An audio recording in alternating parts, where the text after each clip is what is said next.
Wes du har min friend.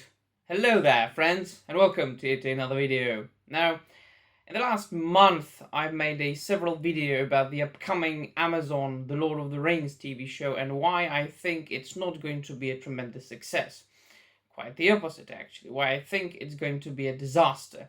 Now, I'm not going to go into depth about that. I'm going to leave some links around here so you can check them out for yourself. I go quite, as I said, into depth. Now, what I want to talk about today is why Peter Jackson's The Lord of the Rings trilogy was a tremendous success. Not only critical success and fan favorite films, but also a huge commercial success, and why, after all, The Return of the King won 11 Oscars in, I believe it was 2003.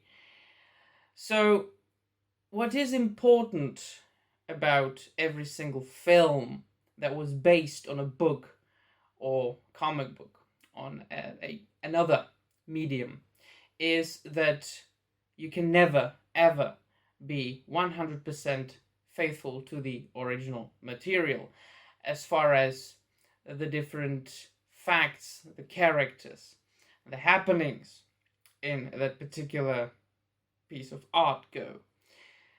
What is important, though, and what can be done, and that is crucial for the success of this particular adaptation, is the vision, the original vision of the author that he or she had in or for the original material, in this case, the book. And Peter Jackson kept Tolkien's vision throughout the entire Lord of the Rings movie trilogy. Now, Tolkien originally intended to publish The Lord of the Rings in one single tome, in one single volume, but the publishers at the time, I think it was Allen and Unwin, said to him that nobody would read a book that would be 1,500 pages long, so they divided it into 3 parts. Alright, so there we've got the technical aspect. Alright, so Peter Jackson made 3 movies out of 3 books. Fine, why not?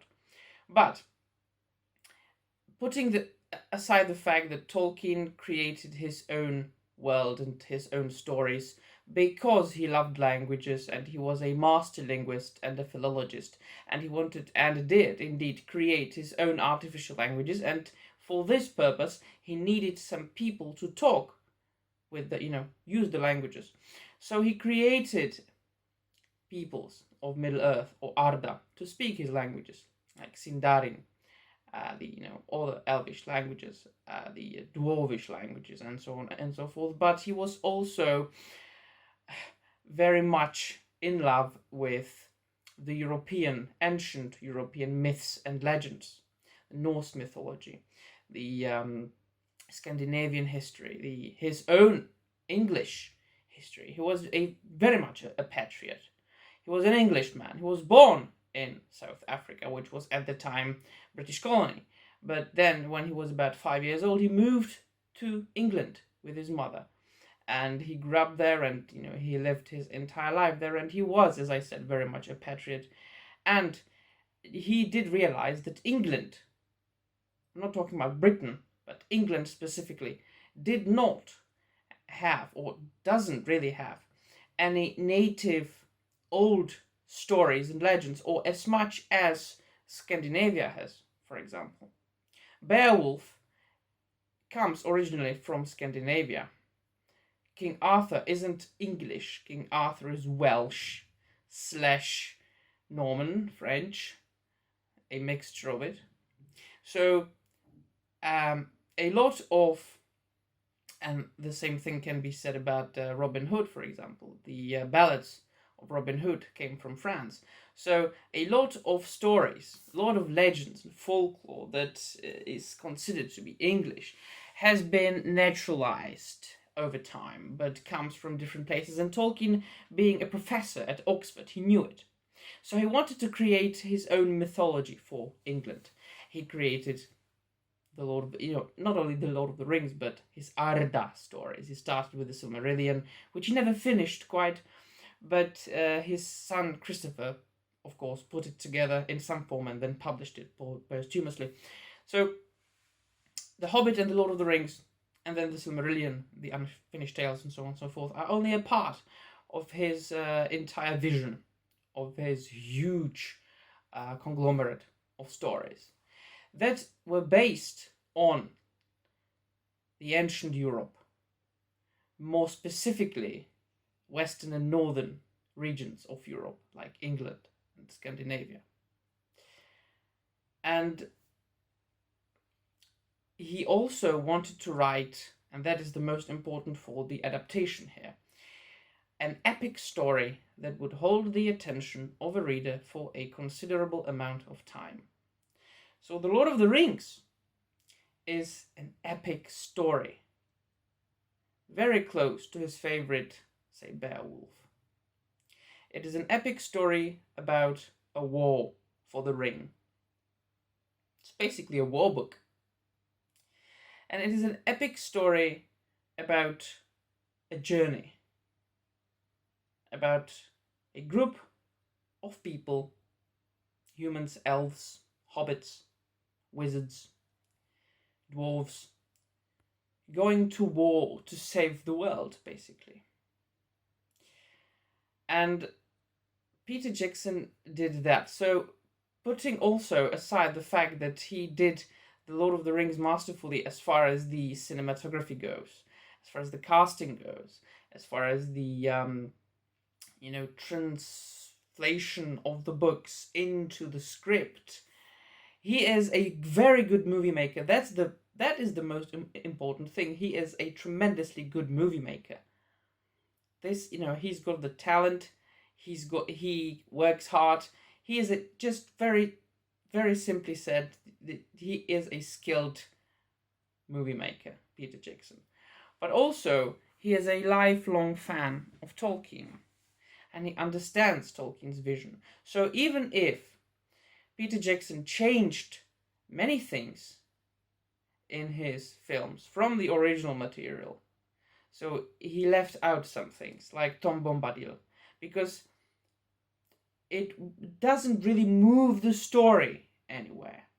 And you've only got a limited amount of time in a film. As far as the extended editions of The Lord of the Rings, 4 hours. But still, it's not enough if you want to make The Lord of the Rings. So he needed to leave out things that were really not necessary for, moving the story forward. So he did leave out, for example, Tom Bombadil.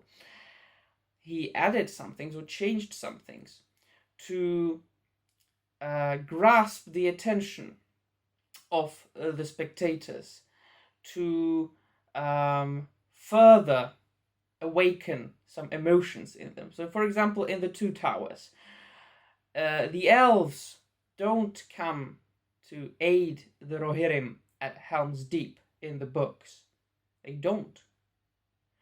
The Helm's Deep is only saved by Eomer, who was brought, Eomer and his men, who was brought by Gandalf to aid King Theoden and Helm's Deep in general. But don't tell me that it's not badass and very heartwarming in the film to see Haldir and his army from Rivendell come to aid the people of Rohan. You've got the tremendous music by Howard Shore, and then, the elven army just marching in Helm's Deep, and I've got goosebumps right now. We are here to keep old promises, and oh, Jesus Christ, it's so fucking awesome. It is. It wasn't in the books, it was a change, but the core was there. It was a story, it was an the films. There were epic films about war for the ring. And every single essential and important thing was kept. And Tolkien's original vision was kept there. They even went as far as creating the armory, the weapons and the environment, very detailed and very faithful to how Tolkien described them. So the essence was Tolkienish. Now, the Hobbit came, and why Hobbit wasn't as important as the Lord of the Rings, because there Peter Jackson didn't really keep Tolkien's original vision there. Hobbit is a children's book, also about a journey of Bilbo Baggins and the 13 dwarves and Gandalf to reclaim the treasure from Smaug the dragon. But it is a children's book. This book is not an epic story, an epic narrative. But Peter Jackson, of course, understandably, I've only got the first one here, the film, because this one's okay. He wanted to repeat his success of The Lord of the Rings. So he wanted to do the same thing. He wanted to follow the same template. Make 3 huge movies about a huge... That's why he added this sort of, extra lore in it. That there is this ancient struggle between... And you can find this in the appendices to the Return of the King and the Unfinished Tales, that there was, some sort of struggle between the dwarves and Azog the Defiler and his sons, but he made it almost the main thing in the films, because he wanted, as I said, to repeat the success of The Lord of the Rings. He wanted to follow the same template, so he made it about a war. He made it an epic about a war, and besides that, he added more things that he should have. There, he overdid it, honestly. And not just by making this book into 3-4 hours long movies. It could have been done. He could have included all of this into the film, but he only used about this much, this thin, part, and the rest was his own made-up stuff, like Tauriel, and that's also the difference. He changed, added, or removed things from the Lord of the Rings films to help the story move forward, but keeping Tolkien's original idea. Here, the changes didn't really move. They didn't really do anything with the main story. The main story was supposed to be about Bilbo and the dwarves going to reclaim the treasure. But in the films, in between that, there was so much lore that was partially Tolkien's, but also partially made up by Peter Jackson, and that was one of the mistakes that he did. Don't even get me started about Tauriel. I mean, yeah, he needed a chick in the film, but no, I don't like Tauriel at all.